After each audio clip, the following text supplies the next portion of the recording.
So the gait deviation I was given is a lateral trunk lean. So I will show you what that looks like.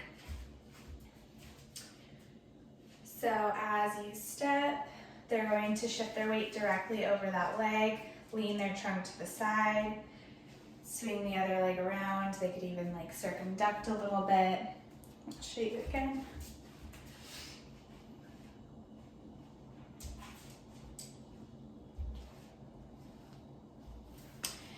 And the phases that we are most concerned with here, or that are most impacted, are mid stance, when they're directly over that hip, terminal stance, and then also the beginning of the swing phase, so pre-swing.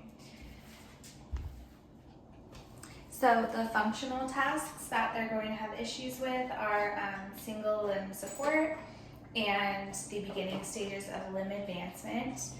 The task accomplishments that they're going to have issues with are stability while on that limb, forward progression, and again, the beginning stages of limb advancement.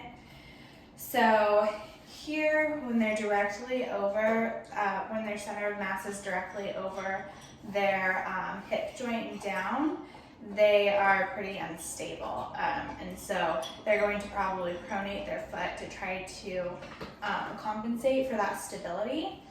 And there, when their foot's in pronation, going into that MTP dorsiflexion, they won't get as much dorsiflexion because their foot's already in pronation, and they won't have much of that toe rocker effect there. So potential causes for this is leg length discrepancy.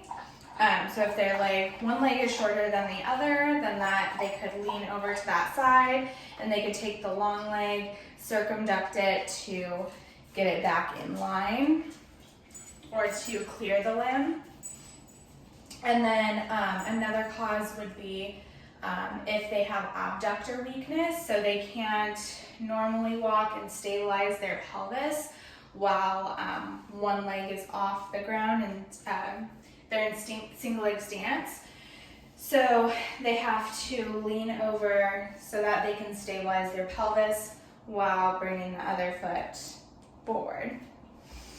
And then the third is insufficient dorsiflexion for limb advancement. So this is mainly on the longer limb or the not affected limb. So here they're going to come over to that affected limb side, and the not affected limb can have a decreased dorsiflexion. And so to clear the foot, they have to lean over to the side so that they can get more clearance of that limb. So those are the three main causes for that. And throughout the whole gait, the affected limb is going to be more extended throughout. So here they're going to have to stabilize by extending knee, extending hip, and then having that foot in neutral. And then even when they bring it forward, it's probably going to be, knee is going to be a little more extended than it should be.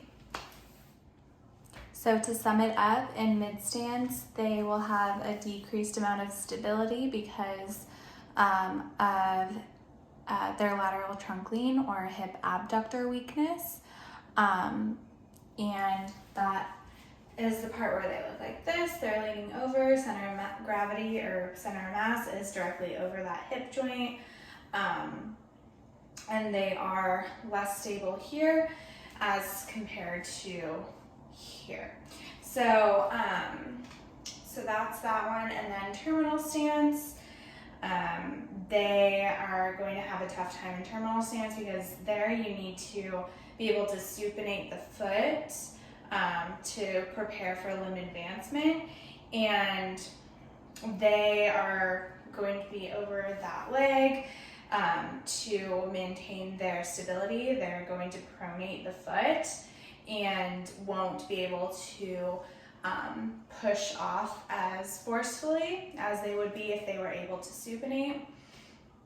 And they wouldn't get as much of that MTP